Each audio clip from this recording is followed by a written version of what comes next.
Hello class and welcome to the lecture series of research methodology, and today we will start with the topic Introduction to Research. Before proceeding further, let us understand what research means. The term research comprises of two words, which is re and search. Generally, re means again and again and search means to find. That is, it means in research we add on our knowledge by searching the new knowledge again and again. Therefore, research starts with a problem and ends up again with a problem. ठीक है, तो research क्या है?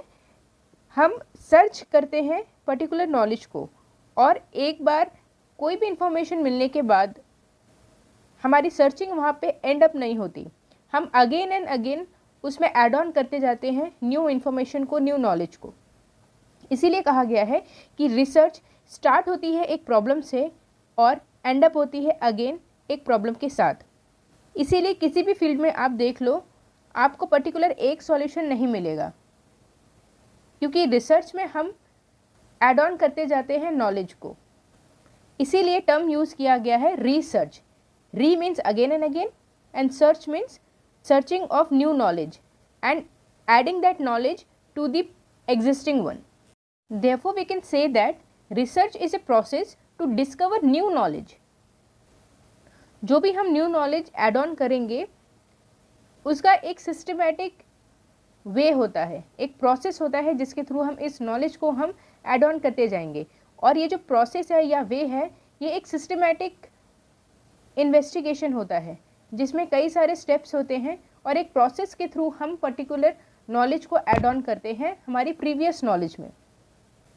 Therefore research is a systematic investigation, that is the gathering and analysis of information design to develop और contribute to generalisable knowledge. ठीक है, तो research क्या है? ये एक सिस्टमैटिक इन्वेस्टिगेशन होता है और इस इन्वेस्टिगेशन में हम कई तरीके के इन्फॉर्मेशन को हम गैदर करते हैं, उस इन्फॉर्मेशन को देन हम एनालाइज करते हैं और एनालिसिस के बाद जो भी इन्फॉर्मेशन हमारे पास बचती है उसको हम इस तरह डेवलप करते हैं कि वो एक जनरलाइजेबल नॉलेज बन जाए. जनरलाइजेबल नॉलेज मतलब जिसको हम इजीली किसी भी थिंग में हम जनरलाइज कर सकते हैं. ठीक है, फॉर एग्जांपल एक रिसर्च कंडक्ट की गई थी एक प्लांट के ऊपर कि अगर उस प्लांट को हम डार्क एनवायरनमेंट में रखते हैं जहाँ पे उसको सनलाइट नहीं मिलती तो वो प्लांट मुरझा जाता है, और उसी प्लांट को जब हम सनलाइट में रखते हैं तो वो प्लांट एकदम से एनर्जाइज्ड हो जाता है, खिल जाता है और बहुत ही फ्रेश दिखाई देता है. तो इससे हमें क्या पता चला कि सनलाइट के वजह से प्लांट अपना फूड बना रहा है, इसीलिए वो एनर्जाइज्ड है.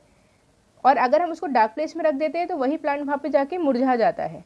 तो ये जो इन्वेस्टिगेशन हुआ है ये पर्टिकुलरली एक प्लांट के लिए नहीं है, ये हर एक प्लांट के ऊपर लागू होता है. ठीक है, मतलब हमने क्या किया? हमने रिसर्च की प्लांट के ऊपर सनलाइट का क्या फ़र्क पड़ता है, और इस जो भी इसका रिजल्ट आया है कि सनलाइट की वजह से प्लांट अपना फूड प्रिपेयर करते हैं, उनमें फोटोसिंथेसिस प्रोसेस शुरू होता है, उसको हमने जनरलाइज कर दिया. जनरलाइज मतलब अब ये जो भी इंफॉर्मेशन थी ये हर एक सिचुएशन पे, हर एक तरीके के प्लांट के ऊपर अप्लाई होती है. According to Creswell, research is a process of steps used to collect and analyze information to increase our understanding of a topic और इशू. ठीक है, तो क्रूवेल ने रिसर्च को कैसे डिफाइन किया है? इन्होंने कहा है कि रिसर्च एक प्रोसेस है जिसमें कई सारे स्टेप्स इन्वॉल्व होते हैं और इन स्टेप्स के थ्रू हम इंफॉर्मेशन को हम कलेक्ट करते हैं, उस इंफॉर्मेशन को फर्दर हम एनालाइज करते हैं ताकि पर्टिकुलर प्रॉब्लम से रिलेटेड हम अपनी अंडरस्टैंडिंग को और ज़्यादा इंक्रीज़ कर पाएँ. पर्टिकुलर टॉपिक से रिलेटेड जो भी हम नॉलेज गेन करना चाहते हैं या जो भी इशू है या प्रॉब्लम है, उस पर्टिकुलर प्रॉब्लम से रिलेटेड नॉलेज को हम और ज़्यादा इंक्रीज़ करें. ठीक है, तो रिसर्च क्या है? रिसर्च एक प्रोसेस है जिसमें कई तरीके के स्टेप्स इन्वॉल्व होते हैं और इन स्टेप्स के थ्रू हम क्या करते हैं? हम इंफॉर्मेशन को कलेक्ट करते हैं, उसको एनालाइज करते हैं ताकि हम अपनी अंडरस्टैंडिंग को और ज़्यादा इंक्रीज़ कर पाएँ पर्टिकुलर टॉपिक या इशू से related. Therefore we can say that the main objective of research is to extend human knowledge of a physical, biological और social world beyond what is already known. ठीक है, तो इसका main purpose क्या है या मेन ऑब्जेक्टिव क्या है रिसर्च का, कि हम ह्यूमन नॉलेज को फर्दर हम इंक्रीज कर पाएँ, चाहे वो फिजिकल नॉलेज से रिलेटेड हो, चाहे वो बायोलॉजिकल नॉलेज हो, या वो सोशल वर्ड से रिलेटेड ही नॉलेज क्यों ना हो। तो जो भी नॉलेज एट प्रेजेंट एग्जिस्टिंग है उसमें हम क्या करते हैं, हम उसमें और ज़्यादा एड ऑन करते जाते हैं और अपनी इन्फॉर्मेशन को हम या अपनी नॉलेज को हम और ज़्यादा इंक्रीज करते जाते हैं। और ये जो इंक्रीमेंट हो रही है नॉलेज की, ये कैसे हो रही है, ये रिसर्च के थ्रू हो रही है। Research, re means again and again, search means searching for new information और new knowledge. That is, we can also say that research can be done with human beings, animals, plants, other organisms and inorganic matter. Now proceeding toward meaning of research. Research refers to search of knowledge. We can define research as a systematic and scientific search for pertinent information on a specific topic. तो research क्या है? Research एक systematic and scientific search है, specific topic से related pertinent information को ही हम collect करते हैं। पर्टिनेंट इन्फॉर्मेशन मतलब the information which is relevant to a particular matter. ठीक है, जिस टॉपिक के बारे में हम सर्च करना चाहते हैं उसी से रिलेटेड नॉलेज या इन्फॉर्मेशन को हम यहाँ पे कलेक्ट करते हैं। और जो भी इन्फॉर्मेशन हम कलेक्ट कर रहे हैं वो एक सिस्टमैटिक एंड साइंटिफिक वे में हम कलेक्ट करेंगे। The systematic investigation into and study of materials and sources in order to establish facts and reach new conclusions. तो रिसर्च क्या है, ये एक सिस्टमैटिक इन्वेस्टिगेशन है या एक सिस्टमैटिक वे में हम स्टडी करते हैं पर्टिकुलर मटेरियल्स के बारे में या वो सारे सोर्सेज के बारे में जिसके थ्रू हम इंफॉर्मेशन कलेक्ट कर सकते हैं, ताकि हम कुछ ऐसे फैक्ट्स इकट्ठे कर पाएँ जिसके थ्रू हम एक नए नॉलेज की तरफ या एक नए कंक्लूजन की तरफ हम प्रोसीड कर पाएँ।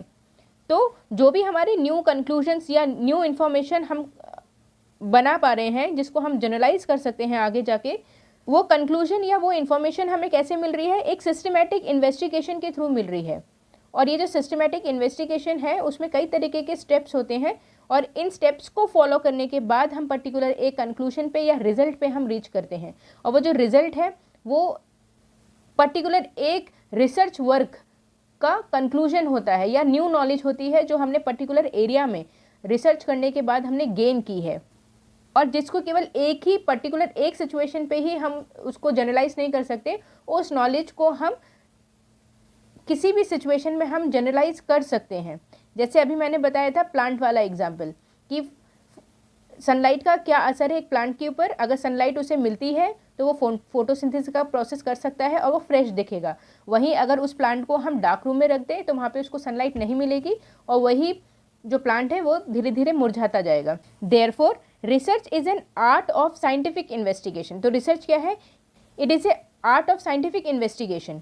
Art means application.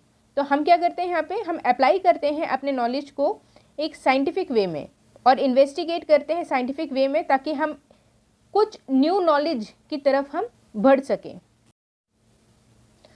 The dictionary definition of research is it is a careful investigation और inquiry specifically through search for new facts in any branch of knowledge.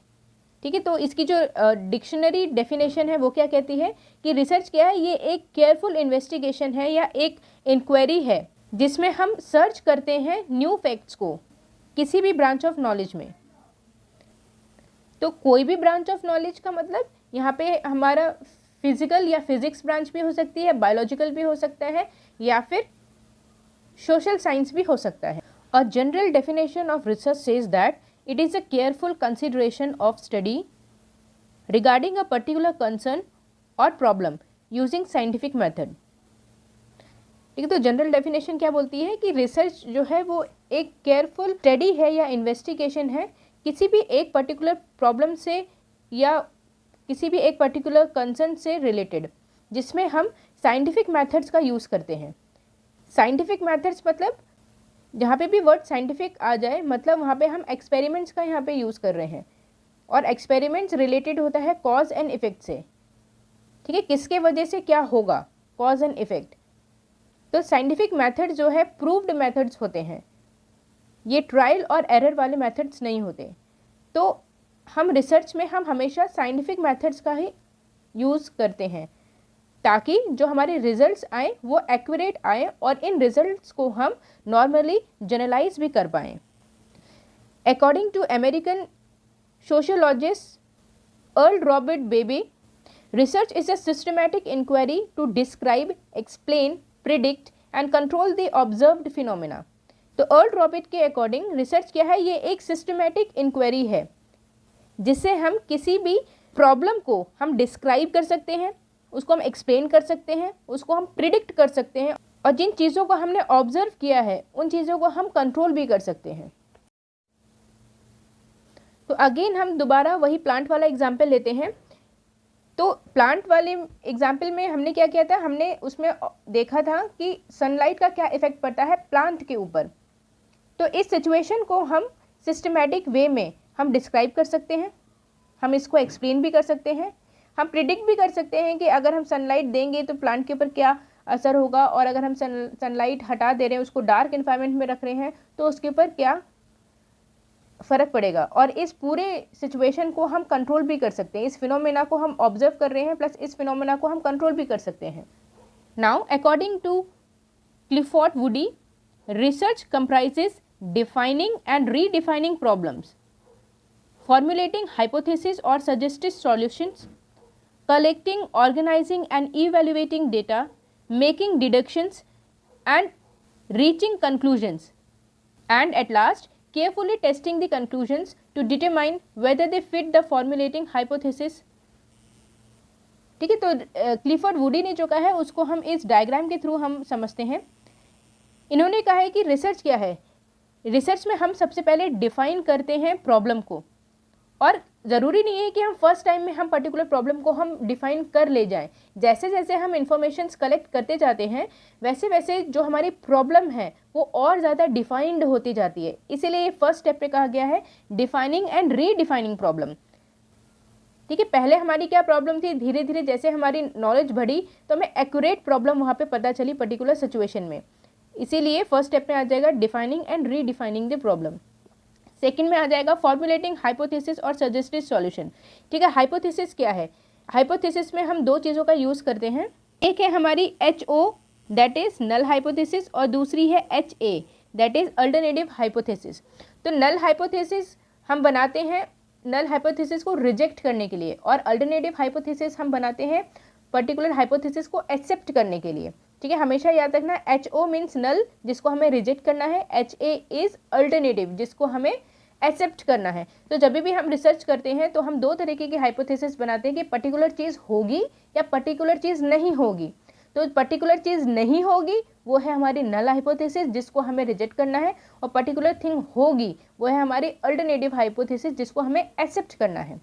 ठीक है, अगर हम प्लांट वाला ही एग्जाम्पल ले लें, सनलाइट का क्या फ़र्क पड़ रहा है हमारे प्लांट के ऊपर, तो वहाँ पे हमारी नल हाइपोथेसिस क्या होगी कि सनलाइट का कोई असर नहीं है प्लांट के ऊपर, और हमारी अल्टरनेटिव हाइपोथेसिस क्या हो जाएगी कि सनलाइट का इफेक्ट पड़ता है प्लांट के ऊपर। ठीक है, तो सेकेंड स्टेप हो गया हमारा फॉर्मुलेटिंग हाइपोथेसिस और suggested solutions. The next one is collecting, organising और इवैल्यूएटिंग डेटा। अब जो भी हमें हाइपोथेसिस कंडक्ट करनी है उससे रिलेटेड डेटा को हमें कलेक्ट करना पड़ेगा, उसके बाद उस डेटा को हम ऑर्गेनाइज करेंगे मतलब एक सिस्टमेटिक वे में उसको हम अरेंज करेंगे, और अरेंज करने के बाद उसी डेटा को हम इवैल्यूएट करेंगे। इवैल्यूएट में हम क्या करते हैं, हम हर एक डेटा को टेस्ट करते हैं, उसके ऊपर हम कुछ एक्सपेरिमेंट्स करते हैं और देखते हैं कि पर्टिकुलर डेटा कितना इफेक्टिव है, हमारी रिसर्च में कितना ज़्यादा कंट्रीब्यूशन दे रहा है। तो अगर वो कंट्रीब्यूशन दे रहा है तो उस कंट्रीब्यूशन को हम एक्सेप्ट करेंगे, और अगर उसका कोई कंट्रीब्यूशन नहीं है हमारे रिसर्च प्रॉब्लम से रिलेटेड तो ऐसे डेटा को हम डिडक्ट करते जाएंगे। ठीक है, उसी के बाद नेक्स्ट स्टेप आ जाता है मेकिंग डिडक्शंस। तो जितना भी यूजफुल डेटा है उसको हम एक्सेप्ट करेंगे और जितना भी यूजलेस डेटा है उन सबको हम क्या करेंगे, रिजेक्ट करते जाएंगे, या हम अपने इन्फॉर्मेशन में यहाँ पे अल्टीमेटली क्या कर रहे हैं, हम रिडक्शन कर रहे हैं और जो यूजफुल डेटा है उसको हम एक्सेप्ट कर रहे हैं। Next step is conclusion. तो जो भी हमने रिसर्च कंडक्ट की है एट द एंड हमें मिलता है उससे रिलेटेड कंक्लूजन। और जो भी हमें कंक्लूजन मिला है फर्दर हम क्या करेंगे, टेस्टिंग द कंक्लूजन। तो ज़रूरी नहीं है कि जो भी हमें कंक्लूजन या रिजल्ट मिला है वो एकदम एक्यूरेट होगा। अगर हमने कहीं पे भी अपनी डेटा कलेक्शन में या इवैल्यूएशन ऑफ डेटा में हमने कहीं पे भी छोटी सी भी गलती कर दी, या जो भी हम टेस्ट अपने डेटा के ऊपर हम लगाएंगे जैसे टी टेस्ट, एफ टेस्ट, अगर उसमें हमने कोई भी गड़बड़ी कर दी या सैम्पलिंग के टाइम हमने कोई गड़बड़ी कर दी, तो हमारा जो कंक्लूजन या रिजल्ट है वो हमारा रॉन्ग भी आ सकता है। इसलिए हम क्या करते हैं, जो हमें कंक्लूजन मिला है उसको हम अलग अलग कंडीशंस में, अलग अलग सिचुएशन पे रख के हम उसको टेस्ट भी करते हैं। ठीक है, फॉर एग्जांपल अगर हम देख रहे हैं कि अगर हम सेल्स प्रमोशन कर रहे हैं तो सेल्स प्रमोशन का क्या असर होता है हमारी सेल्स के ऊपर, तो इस सिचुएशन में हमारी नल हाइपोथेसिस क्या हो जाएगी कि कोई असर नहीं होता, और अल्टरनेटिव हाइपोथेसिस क्या हो जाएगी कि असर होता है। और इस हाइपोथेसिस को बनाने के बाद अगर हमने डेटा कलेक्शन में या डेटा को ऑर्गेनाइज करने में या डेटा को इवैल्यूएट करने में, इवैल्यूएशन में हम क्या करते हैं, टेस्ट लगाते हैं, तो अगर इन सब में अगर हमने कहीं पे भी भूल से भी हमसे कोई मिस्टेक हो गई तो हमारा जो कंक्लूजन है वो सही नहीं आएगा। और इस कंक्लूजन को जब हम जनरलाइज करेंगे अलग अलग सिचुएशन पे, तो वहाँ पे ये कंक्लूजन्स या ये रिजल्ट हमारे फेल हो सकते हैं। इसीलिए हम एट द एंड टेस्ट करते हैं अपने कंक्लूजन को कि पर्टिकुलर सिचुएशन पे हमारे जो कंक्लूजन या जो हमारा रिजल्ट आया है वो फिट बैठता है या नहीं। Thus, research is an original contribution to the existing stock of knowledge, making for its advancement. It is the pursuit of truth with the help of study, observation, comparison and experiments. ठीक है, तो research क्या है, ये existing stock of knowledge में एक हमारा contribution है, और उस एग्जिस्टिंग स्टॉक ऑफ नॉलेज को हम क्या करते हैं, हम और एडवांस करते जाते हैं, उसमें हम और न्यू न्यू नॉलेज हम एड ऑन करते जाते हैं। और हम चाहते हैं और हम कोशिश करते हैं कि हम एक ट्रुथ की तरफ हम रीच करें। और ये जो ट्रुथ है इसके तरफ हम कैसे रीच करेंगे, पर्टिकुलर प्रॉब्लम से रिलेटेड फर्दर स्टडी करके, ऑब्जर्वेशंस करके, उन ऑब्जर्वेशंस को कंपेयर करके और कई तरीके के एक्सपेरिमेंट्स करके हम एक न्यू कंक्लूजन में पहुंचेंगे। और वो जो न्यू कंक्लूजन है वो क्या होगा, हमारा कंट्रीब्यूशन एग्जिस्टिंग नॉलेज के लिए। क्यों, क्योंकि जो भी पुरानी नॉलेज थी उसमें हम एक नई नॉलेज और एड ऑन कर रहे हैं through research. In short, the search for knowledge through objective and systematic method of finding solution to a problem is research. तो हम क्या कह सकते हैं कि रिसर्च क्या है, it is a search of knowledge through objective and systematic method. ठीक है, तो ये क्या है, ये एक सर्च ऑफ नॉलेज है जिसमें हम कुछ ऑब्जेक्टिव्स बनाते हैं और एक सिस्टमैटिक मेथड के थ्रू हम इसके सॉल्यूशंस तक पहुंचते हैं। ठीक है, जैसे कोई भी प्रॉब्लम को हमने पहले डिफाइन किया, फिर उसमें हमारे ऑब्जेक्टिव्स क्या होंगे वो हमने डिफाइन किए, उसके बाद हम हाइपोथेसिस बनाएंगे, डेटा को कलेक्ट करेंगे, एनालाइज करेंगे और इवैल्यूएट करेंगे, उसके बाद हम रिडक्शंस करेंगे उन डेटा में, और जो एग्जैक्ट डेटा है उसको हम फर्दर आगे अपने रिसर्च में प्रोसीड करेंगे उस डेटा के साथ, और एट द एंड हम कंक्लूजन्स पे पहुंचेंगे। और इस कंक्लूजन को अगेन हम टेस्ट करेंगे कि क्या हम इसको जनरलाइज कर सकते हैं या नहीं। तो इस तरह हम क्या करते हैं कि एक प्रॉब्लम के सॉल्यूशन तक पहुंचते हैं, और जो वो सॉल्यूशन है वो हमारा एड ऑन हो जाता है एग्जिस्टिंग नॉलेज में। तो जो ये न्यू इन्फॉर्मेशन है, ये न्यू इन्फॉर्मेशन एड ऑन हो जाएगी हमारी एग्जिस्टिंग इन्फॉर्मेशन में, और इसी को हम बोलते हैं research. Therefore the systematic approach concerning generalisation and the formulation of a theory is also research. ठीक है, तो ऐसा कोई भी सिस्टमैटिक अप्रोच जिसको हम जनरलाइज कर सकते हैं और जिसके थ्रू कोई नई थ्योरी हम बना दें। ठीक है, जैसे लॉ ऑफ ग्रेविटी। ठीक है, तो लॉ ऑफ ग्रेविटी कैसे बना था, तो कभी न्यूटन कोई एप्पल खा रहे होंगे और उन्होंने उस एप्पल को बस उछाला और वो एप्पल नीचे आ गया। तो इसी फिनोमेना को समझने के लिए उन्होंने कई सारे सिस्टमैटिक वे में उन्होंने रिसर्चेस किए, और अल्टीमेटली उन्होंने एक नई थ्योरी बना दी, एक नया लॉ बना दिया, और उसका नाम लग दिया Newton's law of gravity. Therefore, at the end, the three main general agreements from many definition of research has came out, in which the first one is research is a process of inquiry and investigation. Research क्या है, ये एक process है जिसमें हम inquiry करते हैं और इन्वेस्टिगेट करते हैं न्यू नॉलेज को। इंक्वायरी में क्या आ जाएगा कि ये पर्टिकुलर चीज़ क्यों हुई, कैसे हुई, क्या उसके पीछे रीज़न था। तो जितना भी क्वेश्चन मार्क है वो आ जाएगा हमारा इंक्वायरी फॉर्म में। और इस इंक्वायरी में हम क्या करते हैं, हम एक सिस्टमैटिक वे में हम इन्वेस्टिगेट करते हैं और न्यू नॉलेज तक हम पहुंच जाते हैं। The second one is research is systematic and methodological. ठीक है, एक ही सिस्टमैटिक वे है, सिस्टमैटिक वे मतलब स्टेप बाय स्टेप हमें इसमें चलना पड़ता है, और मेथोडोलॉजिकल मतलब जो भी हम मेथड्स इसमें यूज़ कर रहे हैं वो हमारे लॉजिकल मेथड्स होंगे। Third one is research increases knowledge and understand objective. ठीक है, तो रिसर्च के थ्रू क्या हो रहा है, हमारी नॉलेज फर्दर इंक्रीज करती जा रही है, और इसके थ्रू जो भी हमने ऑब्जेक्टिव्स बनाए हैं उस ऑब्जेक्टिव्स को भी हम काफ़ी अच्छी तरीके से समझते जाते हैं। ठीक है, तो आपको इस लेक्चर में समझ में आ गया होगा कि रिसर्च एक्चुअल में है क्या। तो research means means again and again, and search means searching of new knowledge. ठीक है, तो आज तक आपने जितने भी लॉज पढ़े हैं, जितनी भी आपने थ्योरीज पढ़ी हैं, जितने भी आपने प्रिंसिपल्स पढ़े हैं, वो सारे प्रिंसिपल्स ऐसे ही नहीं बन गए हैं। सिस्टमैटिक वे में जितने भी थ्योरीज थे, जितने भी रिसर्चर्स थे, उन्होंने रिसर्च कंडक्ट किए हैं बहुत ही लार्ज सैम्पल साइज के ऊपर, और उनका जो कंक्लूजन आया है वही हमारी थ्योरीज बन जाती हैं, हमारे लॉ बन जाते हैं और हमारे प्रिंसिपल्स बन जाते हैं। और इन्हीं लॉज, थ्योरीज एंड प्रिंसिपल्स को हम अलग अलग सिचुएशन पे हम अप्लाई करते हैं। क्यों? क्योंकि ये जो प्रिंसिपल्स, लॉ और थ्योरीज हैं, ये एक जनरलाइज्ड फॉर्म में होते हैं, जिनको हम अलग अलग सिचुएशन पे हम इम्प्लीमेंट कर सकते हैं, और उनके रिजल्ट जो है सेम देखने को मिलते हैं। सेम हमें इसलिए देखने को मिलते हैं क्योंकि हमने साइंटिफिक वे का हमने यूज़ किया है इन प्रिंसिपल्स, लॉ और थ्योरीज को बनाने के लिए। और रिसर्च कभी भी एंड अप नहीं होता है। रिसर्च स्टार्ट भी एक प्रॉब्लम के साथ होता है और रिसर्च एंड भी एक प्रॉब्लम के साथ होता है। इसीलिए आपने देखा होगा कि जो हमारी नॉलेज है वो हर दिन इंक्रीज करते जाती है। तो इसका सबसे बड़ा एग्जाम्पल तो अभी कोरोना वायरस ही है। जो नॉलेज हमारे पास पिछले साल थी और जो नॉलेज आज हमारे पास है, वो किसके थ्रू है? वो रिसर्च के थ्रू है। तो okay class, this was all for today's lecture. अगर आपको कोई भी डाउट है, कोई भी प्रॉब्लम है, तो आप कमेंट बॉक्स में पूछ सकते हैं। होप आपको लेक्चर अच्छे से समझ में आया होगा। रिसर्च क्या है, इस टॉपिक को आप अच्छे से समझ गए होंगे। तो मिलते हैं हम अपने नेक्स्ट लेक्चर में, और नेक्स्ट लेक्चर का हमारा टॉपिक रहेगा objectives of research. Thank you class and have a nice day.